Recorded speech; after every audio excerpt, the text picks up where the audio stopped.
Vamos meditar na palavra do Senhor nessa noite, no Evangelho de Lucas, capítulo 9. Você pode abrir aí a sua Bíblia. Lucas, capítulo 9. Vamos ler os versos 57 a 62. Lucas 9, de 57 até 62. Preste muita atenção na leitura da palavra de Deus. É a palavra de Deus. Então, ela já fala por si mesma. E peça também ao Senhor que durante a exposição Ele fale ao coração e traga o recado dEle para a vida de cada um de nós. Assim diz a palavra de Deus. Indo eles caminho fora, alguém lhe disse: seguir-te-ei para onde quer que fores. Mas Jesus lhe respondeu: as raposas têm seus covis, e as aves do céu ninhos, mas o Filho do homem não tem onde reclinar a cabeça. A outro disse Jesus: segue-me. Ele, porém, respondeu: permite-me ir primeiro sepultar meu pai.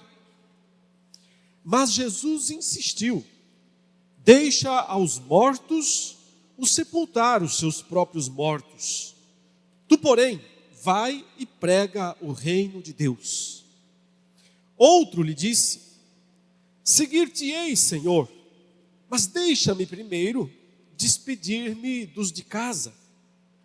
Mas Jesus lhe replicou: ninguém que, tendo posto a mão no arado, olha para trás, é apto para o reino de Deus. Até aí, meus queridos irmãos e irmãs, a leitura da palavra de Deus. Eu não sei se nós realmente entendemos o que é o chamado de Deus para as nossas vidas. Sendo que esse chamado não é uma coisa específica ou particular só para um grupinho especial. A gente pensa às vezes que os pastores são chamados, que os missionários são chamados, mas que a grande maioria da igreja, do povo de Deus, não tem um chamado. Isso é um erro. Cada crente, cada pessoa que pertence a Cristo Jesus, recebeu um chamado de Deus. Inclusive, essa é uma doutrina clássica da fé reformada. Todos são sacerdotes. Não há mais uma classe especial, um grupinho super ungido para realizar todos os trabalhos e serviços, enquanto que o restante do povo de Deus só assiste. Não é assim que funciona na nova aliança. O Senhor quer todos e cada um ao seu serviço. Mas será que nós realmente entendemos isso? Que lugar Deus ocupa na sua vida? Pergunta sincera, que nós temos a responsabilidade de responder para nós mesmos. Se você fosse realmente fazer uma lista daquilo que você considera as coisas mais importantes da sua vida, talvez nessa lista estariam coisas que você já tem e não quer perder, ou coisas que você ainda quer conquistar. E eu perguntaria: e Deus com isso? O que Deus tem a ver com isso?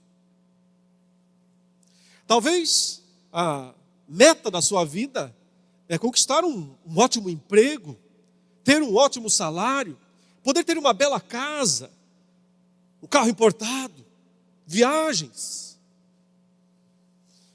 Talvez a meta da sua vida é ter uma boa família, encontrar um amor verdadeiro, ter seus filhos, ou irmãos, ou pais, perto de você. Talvez você só está querendo passar no vestibular e nada mais, né? Já está de bom tamanho, não sei. E Deus com isso?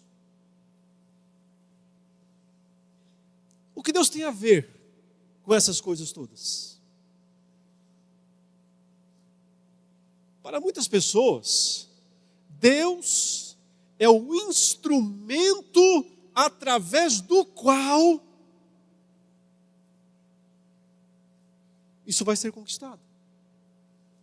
Então é aquele que vai me dar a força necessária, é aquele que vai me dar os recursos necessários, é aquele que vai me dar a bênção necessária, para que eu possa conquistar os meus sonhos de vida, para que eu possa vir a ser a pessoa que eu quero. Isso até parece bom, mas tem algo de absolutamente errado nesse pensamento. É porque o Senhor não veio apenas para ser mais alguma coisa na sua vida. O Senhor não quer ser apenas mais alguma coisa na sua vida. Irmãos, a gente canta coisas ousadas, já perceberam isso? Nós cantamos coisas muito ousadas às vezes. Eu fico pensando assim, Deus ouvindo a gente cantar aquilo. Mais ou menos você, quando vê seu amigo, o seu irmão, o seu conhecido, contando uma terrível mentira para você, e você só assim, você quer me convencer disso mesmo? Tem certeza? A gente cantou agora há pouco. No meu coração não tem espaço para outro amor. Será mesmo? É simples. Olha para a sua agenda diária. Use aquele aplicativo lá do celular que mostra quanto tempo você gasta com cada coisa. E eu te pergunto, com o que você gasta mais tempo? Na sua vida. Porque se você gasta mais tempo com Xbox ou PlayStation, e aí tanto faz qual dos dois você prefere, não vou entrar na discussão qual que é melhor. Se você gasta mais tempo com Instagram, TikTok, WhatsApp, então é isso que você ama mais. É simples assim. Tudo que nós mais dedicamos o nosso tempo é o que nós temos como prioridade. É o que nós amamos mais. Nessa passagem, meus irmãos, eu sempre fico extremamente surpreso com esta passagem, que eu já li, já preguei um monte de vezes nessa passagem. Mas toda vez para mim é um espanto. Porque nesse texto, Jesus está descartando alguns discípulos. E eu te pergunto, Jesus faz isso, é? Afinal, a dele não é pegar todo mundo para ele? Não é assim que às vezes nós aprendemos a respeito de Jesus, que ele está desesperado para encontrar seguidores, que ele está desesperado para encontrar gente que fique com ele e não fique com o diabo. Então por que aqui nesse texto, ele, Jesus, está tão relutante em aceitar candidatos? Porque nós temos 3 candidatos a discípulos aqui no texto. 3 candidatos que receberam de Cristo uma reprovação. Não passaram no concurso. Não passaram no Enem. Foram reprovados. Tiraram 0 na redação. E não entraram na faculdade de Cristo. E pode parecer que eu estou fazendo uma brincadeira, mas de certa forma era isso mesmo.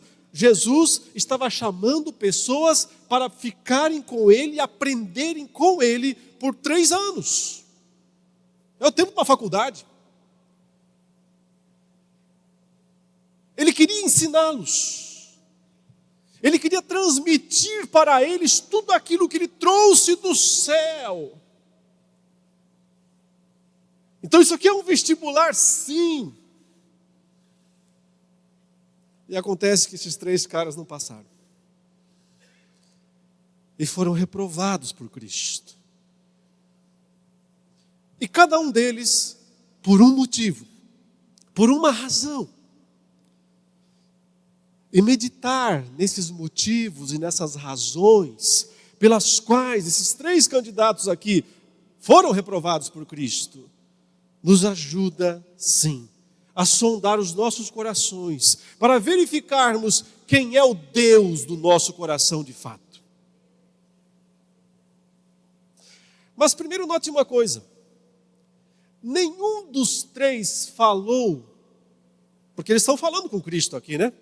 O primeiro é interessante porque, do nada, ele vai até Cristo e fala com Jesus dizendo: mestre, eu tomei uma decisão, seguir-te-ei, onde quer que o Senhor for, conte comigo, #tamo junto, daqui para frente, conte comigo, eu estarei contigo, onde quer que tu fores. É interessante porque o texto não diz que Jesus chamou ele, parece que ele veio, todo num ímpeto, todo numa decisão tomada. O segundo, diferentemente, foi Jesus quem chamou. Parece que ele vira para um lá e diz: você aí, segue-me. Venha fazer parte do meu grupo, da minha escola. E ele diz que sim.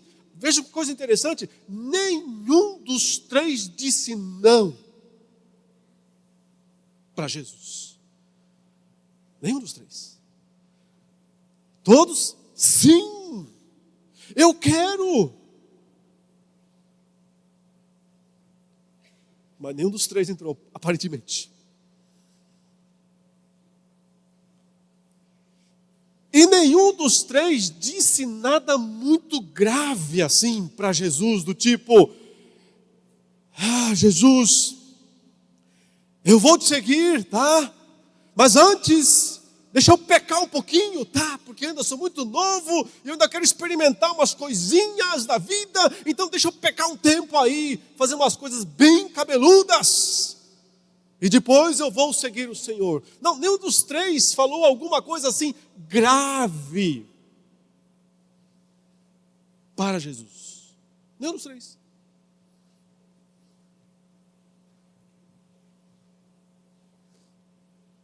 E ao analisarmos o que eles falam para Jesus, aliás, eles estão falando coisas até bem plausíveis. Qual o problema de sepultar o pai? Qual o problema de dar um tchau lá para os de casa? Nenhum dos 3 falou algo fora dos padrões, inaceitável. Não, até bem plausível o que eles falam, até bem, bom senso. E porque mesmo assim reprovaram, tiraram 0 na prova, reprovaram no vestibular de Cristo. Por quê?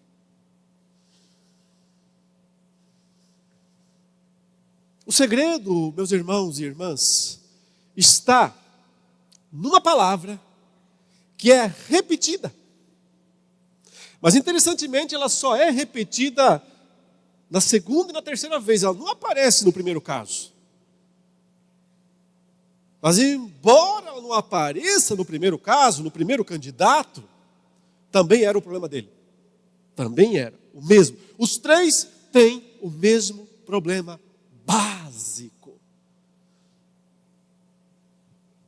Mas o segundo e o terceiro usam a palavra explicitamente. Sabe quando você não pode usar uma palavra, porque se você usar aquela palavra está fora, está reprovado.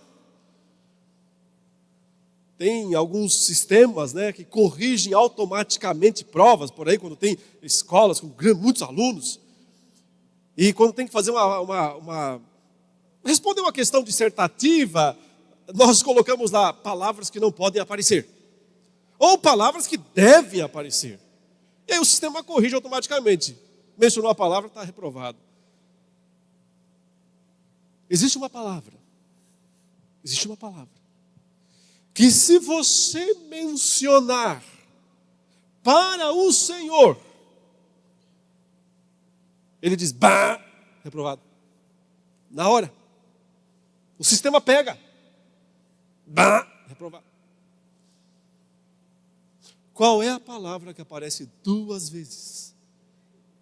E que é repetida pelo segundo e pelo terceiro candidato? É a palavra grega protos, que aqui aparece como próton, na forma, na declinação, e significa primeiro. Primeiro. O que diz o segundo? Vou. Conta comigo.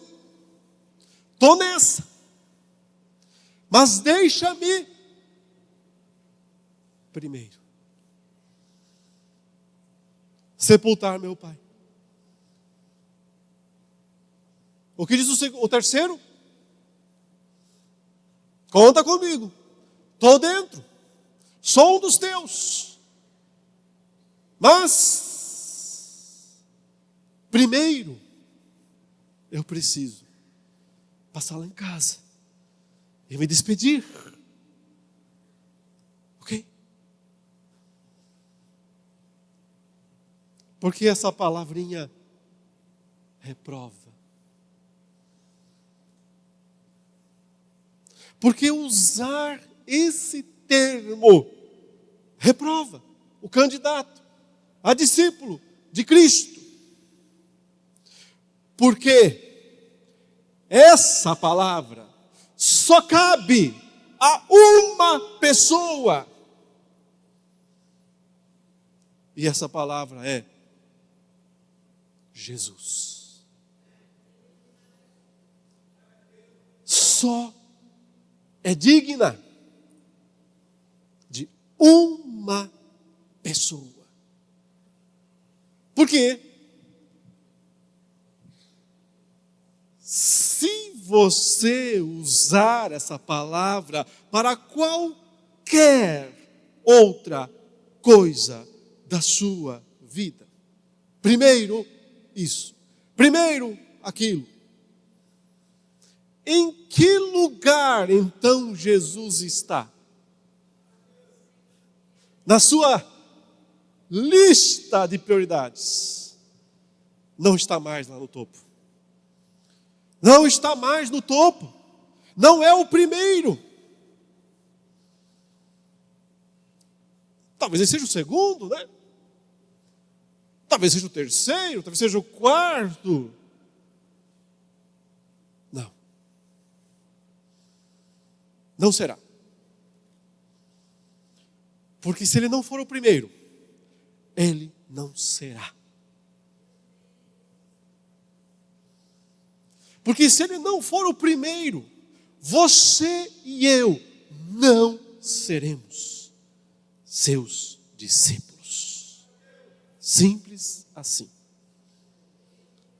Porque nesse caso, meus irmãos e irmãs, o segundo é sim o primeiro dos últimos. O segundo para Cristo equivale ao último. Por isso que tudo aquilo que nós aprendemos a respeito do Evangelho e de Jesus Cristo sempre nos diz que Deus vem primeiro. Porque segundo Ele não aceita ser. Não importa o que você poderia oferecer para Ele. Não importa. Vejam Vejam esse primeiro caso. Um homem aparece, um jovem provavelmente, e faz essa declaração impressionante: seguir-te-ei para onde quer que fores. Mas Jesus lhe respondeu: as raposas têm seus covis e as aves dos céus ninhos, mas o filho do homem não tem onde reclinar a cabeça. Por que Jesus deu essa resposta estranha para aquele rapaz? Mestre, vamos, estou contigo, onde é que o senhor for? Não interessa, eu estou junto. Jesus vira e fala assim: rapaz, vou te contar uma coisa. Nessa vida, eu estou perdendo até para as raposas. Eu estou ficando atrás até dos passarinhos. Porque eles, os passarinhos, têm ninhos. As raposas têm covis. O filho do homem, que sou eu, durmo ao relento. Não tenho onde colocar a cabeça. Por que Jesus falou isso para esse cara? Jesus não falava coisa de doido assim, não. Jesus conhece os corações. Ele enxerga o que está abaixo da superfície. Ele enxerga o que um rosto piedoso esconde muitas vezes. Ele enxerga o que está lá dentro. E nesse caso, ele não viu coisa boa. Porque o simples fato de Jesus dizer para ele: eu não tenho onde reclinar a cabeça. Raposas têm, passarinhos têm. O que ele quis dizer é: me parece que o seu interesse a meu respeito não é bem me seguir, não é? Me parece que a sua prioridade, o que vem primeiro, no seu caso, não sou exatamente eu, não é mesmo? Me parece que você está interessado em outras coisas. Seriam casas? Seria conforto? Nós aprendemos do Evangelho de Mateus que esse primeiro candidato aqui, ele era um escriba. Um escriba. O escriba era um técnico. Era uma pessoa que tinha se especializado em fazer registros com precisão. Era um cargo muito disputado na época. E bem remunerado, inclusive. Porque poucos sabiam fazer cópias precisas de textos e de documentos. Aliás, nós somos gratos aos escribas, sabia? Se nós temos a Bíblia até hoje, em parte, porque eles fizeram um bom trabalho de cópias.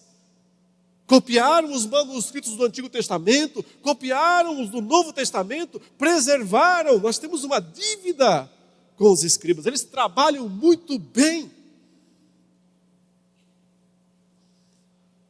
Mas quem trabalha quer salário. Quem trabalha bem quer ganhar bem. Não é assim que funciona no mundo?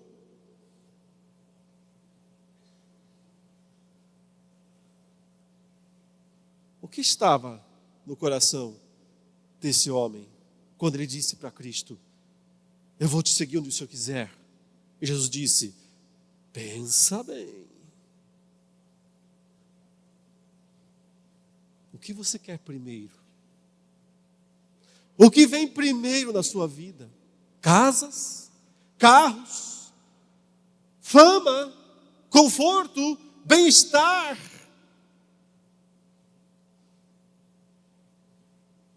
Saúde. Irmãos e irmãs, não sejamos meninos e nem hipócritas. Quase sempre, na nossa vida, o que nós mais buscamos de Deus é conforto. Se hoje aqui, não agora, né? Agora não é mais segredo, mas agora não adianta mais. Mas se no começo nós fizéssemos aqui, e aqui em qualquer igreja, na minha igreja, onde fosse, aliás, já fiz isso, um teste. Irmãos, tragam aqui seus pedidos de oração. Nós vamos orar agora. Escreva num papelzinho aí, o que é que você quer de Deus hoje? E coloque aqui nesse cesto, e nós vamos depois ler. E se nós tivéssemos 100 pedidos de oração, desses 100, quantos seriam para atender às necessidades físicas nossas? Tipo emprego, tipo saúde. Quantos por cento você acha que de 100? 100%? Não seria 100%. Seria uns 80%. Uns 80% dos pedidos estariam aí. Porque teria um segundo pedido, que ocuparia muito espaço e talvez até mais. Acho que talvez até dá uma equilibrada em alguns momentos. Sabe qual? Família. Família. Problema com o marido, problema com a esposa, problema com os filhos, problema com os pais, filho na droga. Inúmeras situações. Problemas familiares. Quantos por cento você acha que de 100 esse pedido ocuparia? Meus irmãos, vocês já analisaram a oração dominical? A oração do Pai Nosso alguma vez? A oração que Cristo nos ensinou, né? Vocês já analisaram alguma vez essa oração? É interessante porque ela tem 7 pedidos. Não tem só 2, não. Ela tem 7 pedidos, 7 petições que Jesus ensinou o seu povo. Disse, querem saber como é que ora, que agrada a Deus? É assim.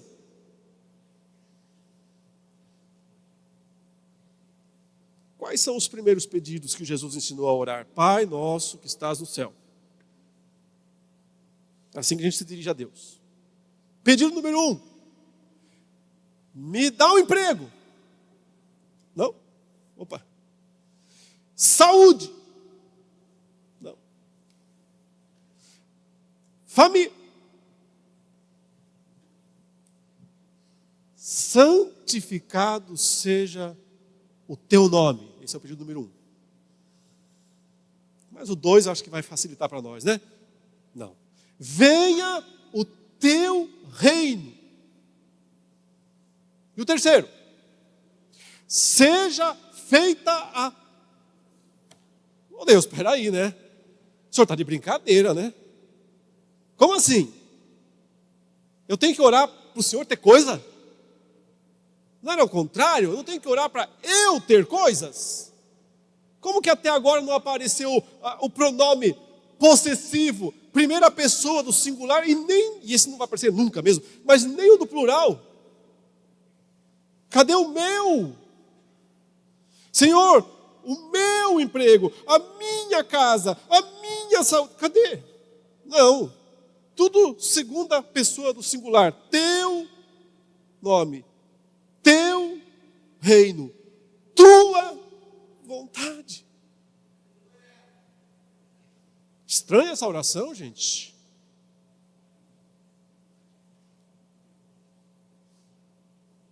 Mas isso é prioridade. Quando Deus é primeiro na nossa vida, então o meu fica para depois. Quando Deus não é a prioridade na nossa vida, o meu vem antes. Dos 7 pedidos da oração dominical, 3 já perdemos eles, né? Não é para nós não, é tudo para Deus, já perdemos. Mas aí vem o 4, e ele diz o quê? O pão nosso de cada dia nos dá hoje. Ufa! Ufa! Dá para pedir algumas coisas físicas então, sim, não é? Que bom, dá. Mas não em primeiro.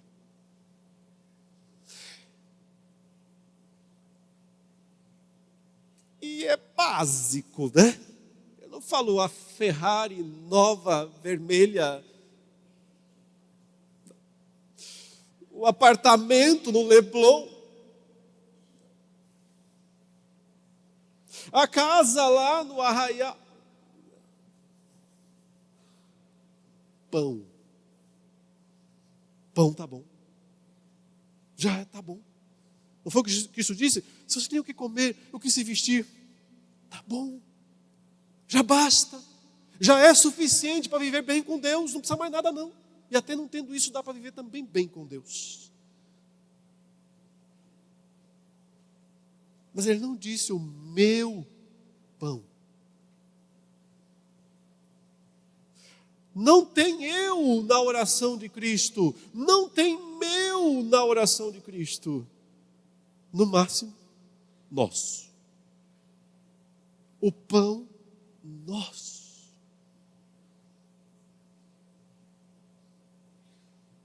Se é nosso, não é só meu. É o pão nosso. Quando eu oro ao Senhor dizendo, o pão nosso de cada dia nos dá hoje, eu estou dizendo que é importante que não apenas eu tenha esse pão, mas todos os meus irmãos também.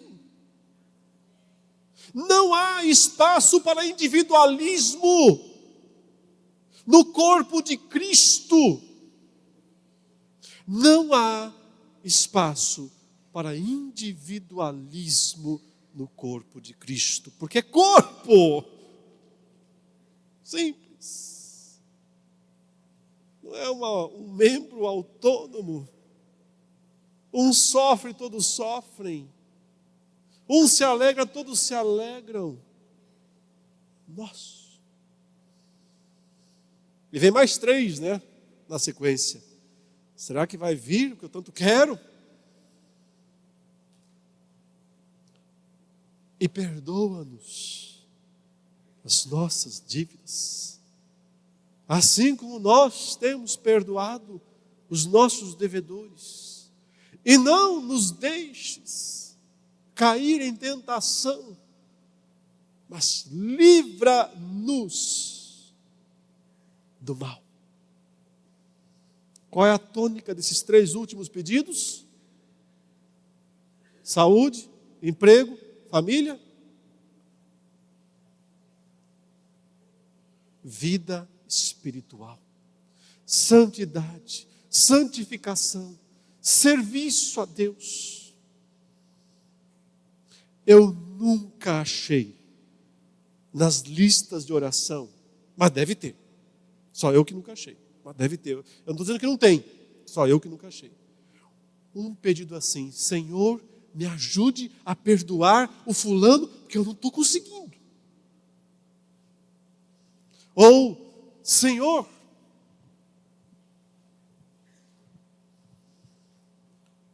me ajude a ser mais santo. Me ajude a parar de mentir, Deus. Eu minto demais. Me ajude a parar de mentir. Livra-me do mal. Sabe essa última palavra, mal, que Jesus usa? Não é mal no sentido de calamidade, sabe? Tsunami, furacão, não é nesse sentido não. É a palavra grega poneru, que significa maligno. Livra-nos do diabo, eu podia traduzir assim. Livra-nos do maligno, porque ele quer destruir a minha fé e a minha alma.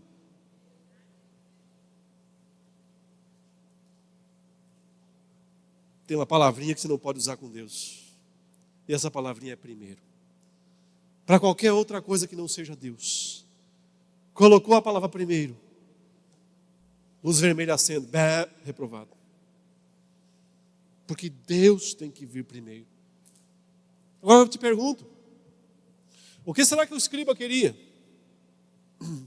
Provavelmente queria salário, queria notoriedade, queria ser o escriba de Cristo, porque quando ele fala isso, eu te seguirei por onde quer que tu fores, é o seguinte, eu vou registrar todos os seus atos, eu vou fazer a sua história, eu vou contar a sua história para o mundo. Eu não preciso disso. Tenho quem faça isso de graça. Aliás, no outro dia, ele passou na frente de uma coletoria de impostos, onde estava um homem ganhando dinheiro adoidado ali, porque ele era um cobrador de impostos. E o Senhor passou na frente dele, olhou para ele e disse assim: Levi, segue-me.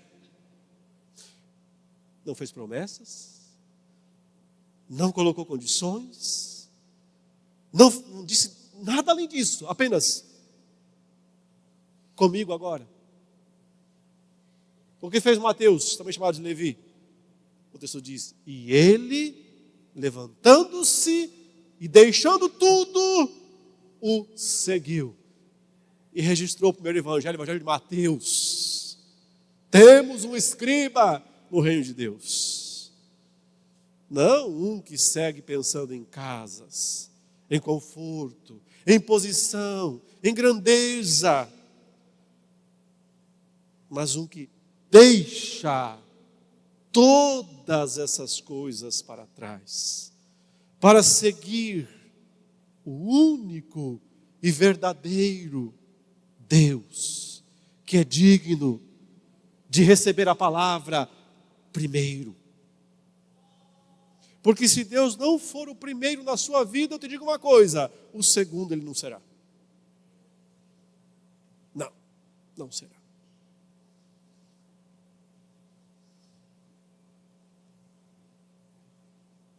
O primeiro discípulo apegava-se às coisas materiais e físicas. Mas aqui se apegava o segundo, que também foi reprovado por Cristo, não passou no teste. Ou talvez até, pode ser que com a palavra que Jesus disse para ele, até tenha mudado depois e o seguido corretamente, não sabemos. Só tem um relato aqui, só podemos julgar o caso a partir do relato, não temos explicações a mais. Mas veja o que o texto diz. A outro disse Jesus, agora Jesus é que chama.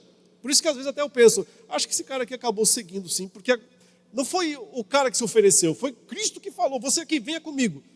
Eu imagino que quando Jesus chama dessa maneira, como ele fez com Mateus, né? Então, talvez tenha havido espaço para arrependimento depois, mas a gente não sabe. Só temos aqui o relato simples. Ele, porém, respondeu: permite-me ir primeiro sepultar meu pai. Mas Jesus insistiu: deixa aos mortos o sepultar os seus próprios mortos. Tu, porém, vai e prega o reino de Deus.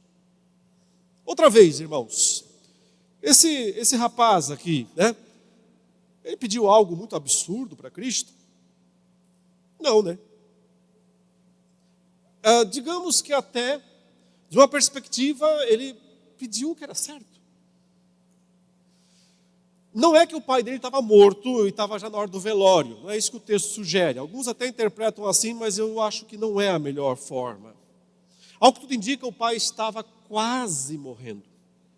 Então, ele já estava nos seus últimos dias mesmo, talvez com uma grave enfermidade, dias contados, não tem medicina, não dá para segurar na UTI. Aqueles dias era assim, o sujeito adoeceu gravemente, poucos dias depois ele morria. Ao que tudo indica, esse homem aqui, esse rapaz, tem um pai que está à beira da morte. Mas ele não sabe quanto tempo. Pode ser que um dia, pode ser que uma semana, pode ser que um mês, ele não sabe. E o que ele diz a Cristo é: Basicamente, Senhor, você sabe que nós temos obrigações sociais. Nós vivemos numa sociedade, e uma das coisas que a nossa sociedade espera é que os filhos cumpram o seu papel com relação aos seus pais. Eu preciso primeiro esperar o meu pai partir. Aí depois, sim, eu vou fazer as coisas necessárias, vamos dividir a herança, vamos ver como é que vai ficar o negócio. E eu te seguirei, né? O Senhor não é uma coisa rápida, o Senhor vai fazer um ministério longo, o Senhor vai ser o rei de Israel, então dá tempo, né? Eu só não posso te seguir agora, mas daqui uma semana talvez, daqui, 15 dias, talvez daqui um mês, talvez daqui, 6 meses, mas eu vou seguir o Senhor. Eu vou seguir o Senhor. Só que primeiro eu preciso cumprir aquilo que está designado para mim.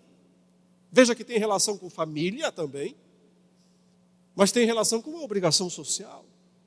Eu digo que é uma tradição, uma boa tradição, não é uma tradição ruim, uma boa tradição. Então por que Jesus chutou o balde e disse: deixa os mortos sepultar os seus próprios mortos, tu porém vai e prega o reino de Deus? Porque tradições são mortas. Elas não são vivas. Quem se apega aos ritos da sociedade, às tradições de uma época, de um povo, ainda que boas, mas coloca isso acima do reino de Deus, Jesus diz: não pode ser meu discípulo. Muitos de nós, por certo, se utilizam de vários argumentos mentais e racionais para dizer: não, Senhor, eu não posso te dar tudo que o Senhor está pedindo, eu só posso te dar um pouco. Não, Senhor, tudo isso assim não dá, porque eu tenho situação A, situação B, situação C, e essas coisas demandam também, elas são lícitas, elas são honestas, elas são justas. Vejam, ele não disse: eu vou primeiro fazer uma festança no bordel e depois eu vou seguir o Senhor. Não foi nada absurdo. Não é o filho pródigo. Aqui, ele está trazendo uma coisa coerente, que é de bom senso. Mas o problema foi a palavra. A palavra colocada no lugar errado. Quando ele disse primeiro, próton, ele está dizendo: isso é o que eu tenho de mais importante para fazer. Isto é a coisa mais importante da minha vida. Não é o Senhor. Honestamente, não é o Senhor. Há algo mais importante. Ao menos foi honesto.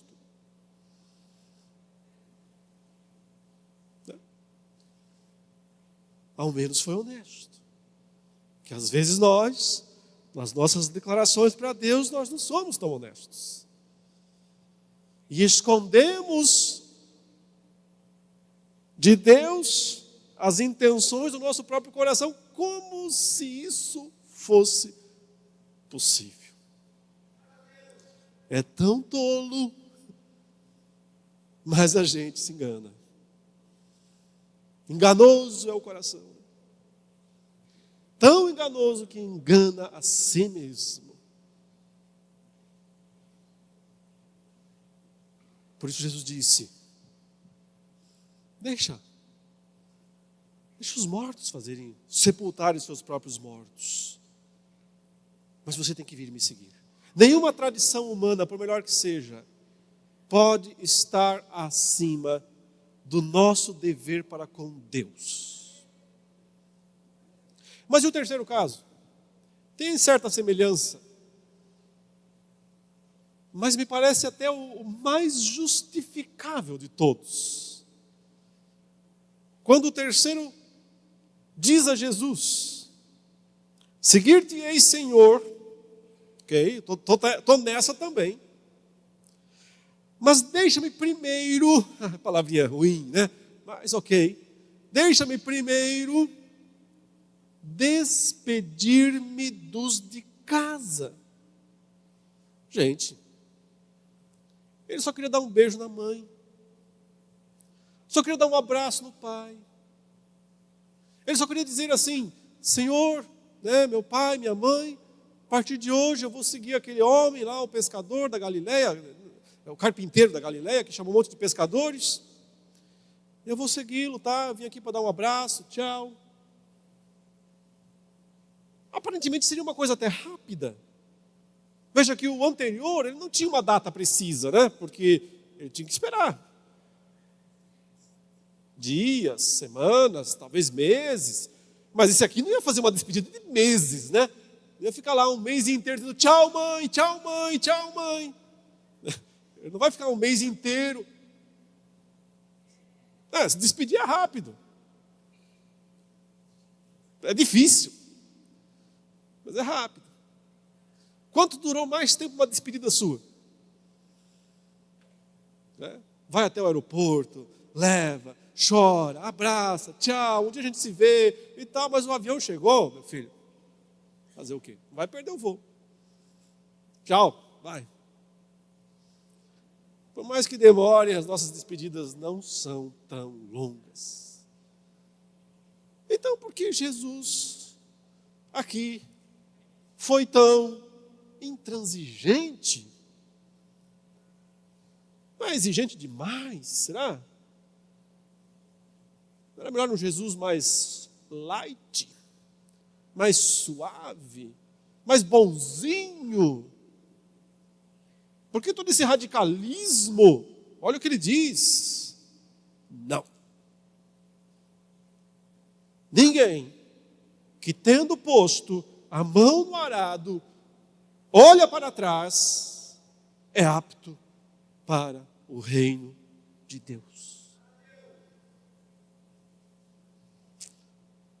Essa história de arado aqui ela é bem interessante, porque arado é aquele instrumento mesmo de plantação primitiva, né? Ninguém mais acha que usa arado hoje em dia.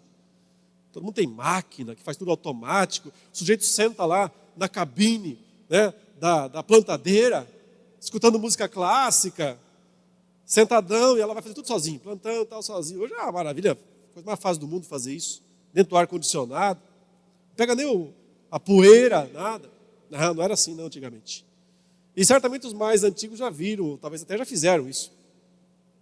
Antigamente, para você arar a terra, o que é arar a terra? É produzir um sulco, né? uma valeta, uma cova na terra. Por quê? Porque você tem que colocar a semente dentro da terra, senão ela não vai nascer. Então, esse arado ele tinha uma espécie de pá. E eles usavam animais para puxar o arado, porque dentro de você, pegar uma pá, enfiar dentro da terra e arrastar assim para abrir um sulco na terra de, 100 metros. Você não abre 1 metro. Por isso, então, eles colocavam, geralmente uma junta de bois, bem fortes, que, com cordas bem grossas, prendiam naquele arado. E puxavam, então o sujeito ia atrás. O papel do homem ali não é força. A força são os bois que fazem. O papel do homem ali é dar direção. É manter a linha. É manter o sulco reto. Agora, se ele faz isso e se distrai, qualquer coisa que o distraia, adivinha como é que vai ficar o sulco? Vai ficar uma serpente. Se você vai lá no campo e vê uma valeta, né? Uma cova, onde é para semear. Toda torta, você sabe, o manobrista se distraiu. Olhou para trás, olhou para os lados, olhou para baixo, sei lá, perdeu o foco. E, consequentemente, estragou o serviço. Perdeu o serviço. Perdeu terra. Você tem que fazer retinho, um do lado do outro, para ocupar o máximo possível a terra, para produzir o máximo possível de grãos. Se você faz tudo bagunçado, não vai produzir nada. Vai dar prejuízo à plantação.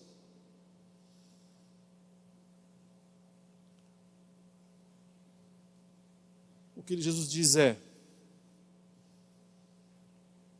quando você se decide por Jesus, você não olha mais para ninguém.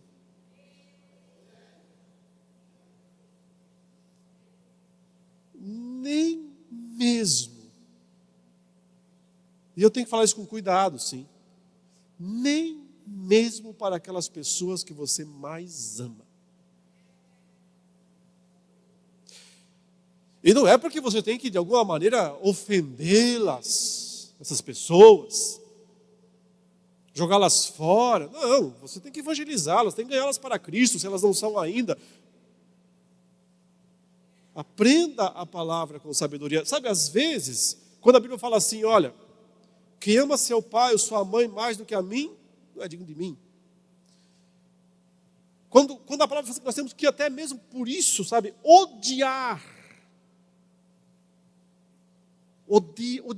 os pais, odiar a nós mesmos. Entenda o que isso significa de fato. A gente chama isso de um hebraísmo.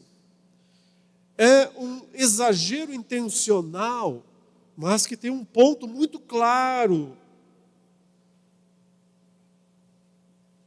Significa que o meu amor por Cristo tem que ser tão grande, mas tão grande, que qualquer outro amor que eu tenho pareça ódio. No contraste. Por contraste. Não é que eu odeio, eu amo meus pais, eu amo meus irmãos, eu amo muitas coisas.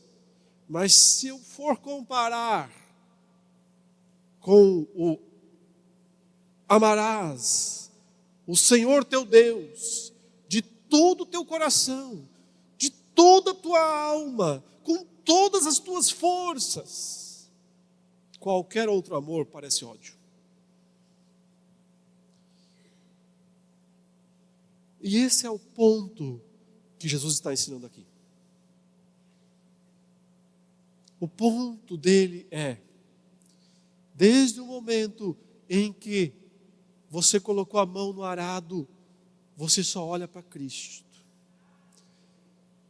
Nem mesmo as pessoas que você mais ama poderão ocupar isso. Até porque, se o nosso olhar estiver nelas, nesse sentido, nosso serviço vai ficar assim. Mesmo pensando em fazer o bem para elas, só estaremos fazendo o mal. Mas pode ter certeza, quando Cristo é o único alvo, a nossa vida é bênção para os nossos familiares. E para conduzir isso para um fim, o que você acha que é melhor? Porque Jesus disse algo interessante para o primeiro candidato, né? Eu não tenho onde reclinar a cabeça.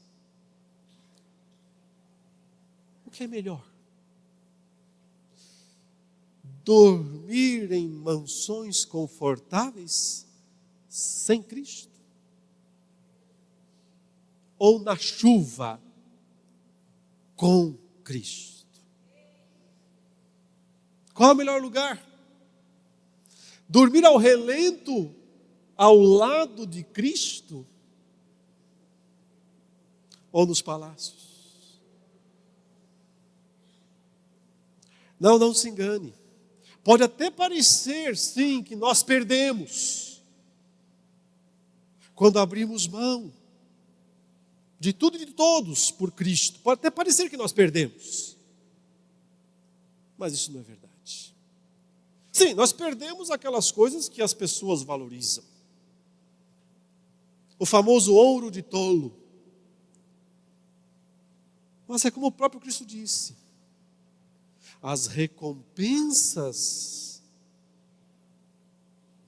estão além de toda a comparação, além de toda a proporção. E elas são espirituais, porque elas são eternas. Elas não têm fim.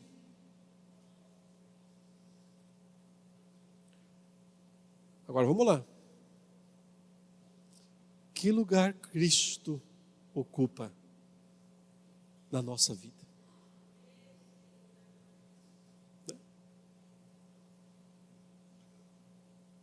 Talvez você nessa noite pensou assim: zerei. Estou fora.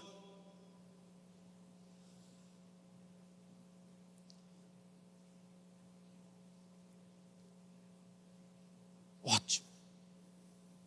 Excelente. Se você pensou isso, ótimo. Excelente. É o começo para poder passar nesse teste. Se você pensou, Cristo é o primeiro na minha vida, não sei. Não sei. Pode não ser um bom pensamento. Pode não revelar uma mente lúcida, uma mente clara. Pode revelar uma mente fanática, que confundiu fé com fanatismo. Irmãos, nenhum de nós dá conta disso por nós mesmos. Eu acho interessante como Jesus gostava mesmo de chocar um pouco a gente. E aqui ele chocou muitos discípulos. E nesse primeiro caso, que tem a ver com bens, casas, lembra no outro caso? Também de um rapaz que chegou todo solícito para Cristo e disse assim: bom mestre, o que eu hei de fazer para ter a vida eterna? Imagine você, pastor de uma igreja, querendo que a igreja cresça, claro, todo pastor quer isso. Aí chega um sujeito ali, rico de lascar, caindo dinheiro dos bolsos. Ele chega até você e diz: ô meu pastor, eu estou aqui, eu quero, estou decidido, me diz aí o que eu tenho que fazer para estar nessa aí com vocês, para ter a vida eterna. O que você diria? Você já tem, meu querido. Só abre os braços e diz: venha, e pega aqui o carnê do dízimo.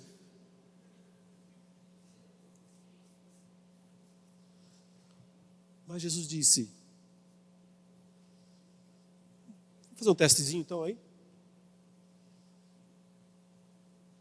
Cumpra a lei,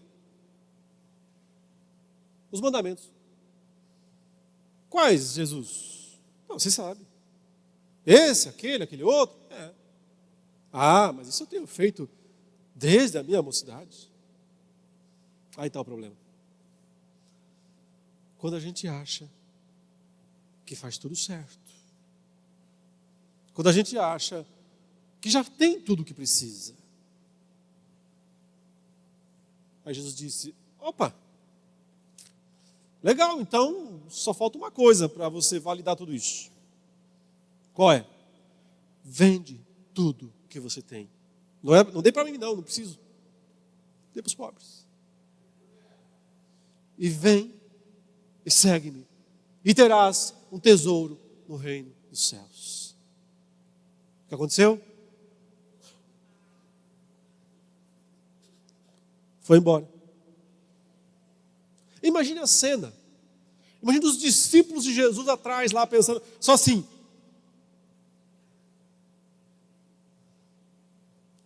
Ele está deixando o cara embora. Ele não viu nossa bolsa, não.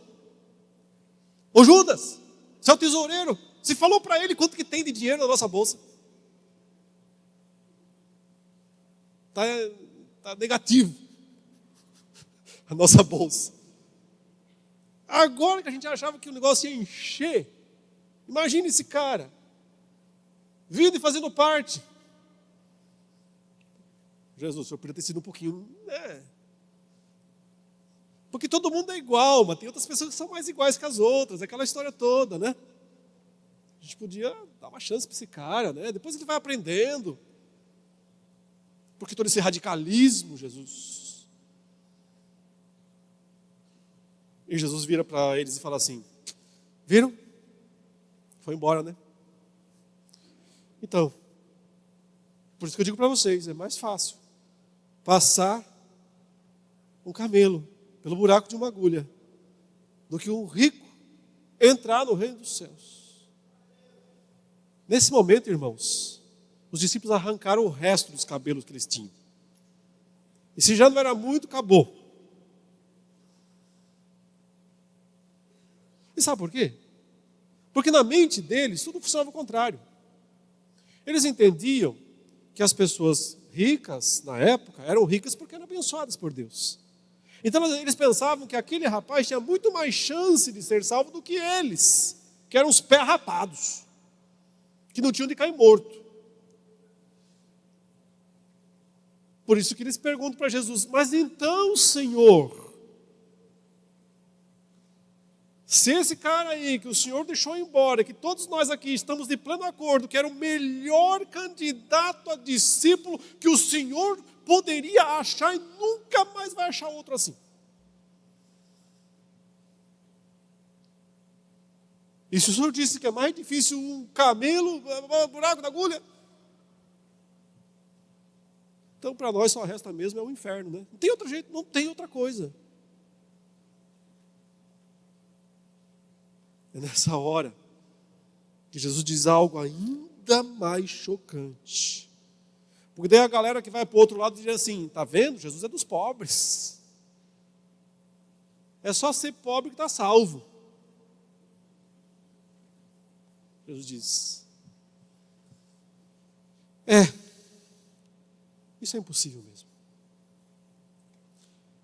Ser salvo é impossível para vocês. Rico ou pobre. É simplesmente impossível, sabe por quê? Para vocês só conta o meu. Vocês só se importam com meu, minha.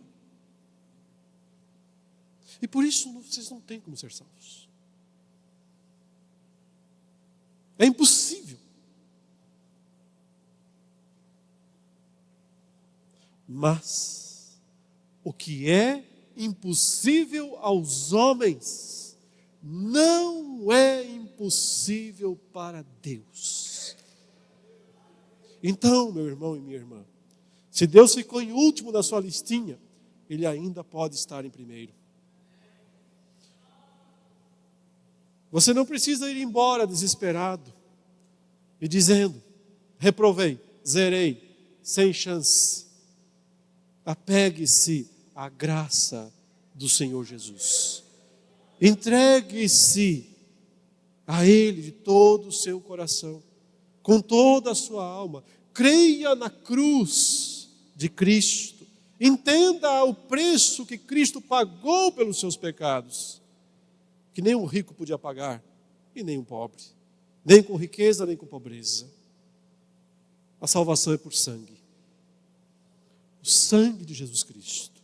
Ele pode transformar sim a sua vida, de tal maneira que você vai conseguir parar de dizer eu, e começar a falar nós. vai parar de dizer meu e vai dizer teu, tua. De maneira que Deus seja o primeiro. Buscai, pois, em primeiro lugar, o reino de Deus e a sua justiça, e as demais coisas vêm no pacote, vêm no combo. São meras adições que o Senhor concede, ou não, conforme lhe apraz. Que Deus nos abençoe, em nome de Jesus. Amém.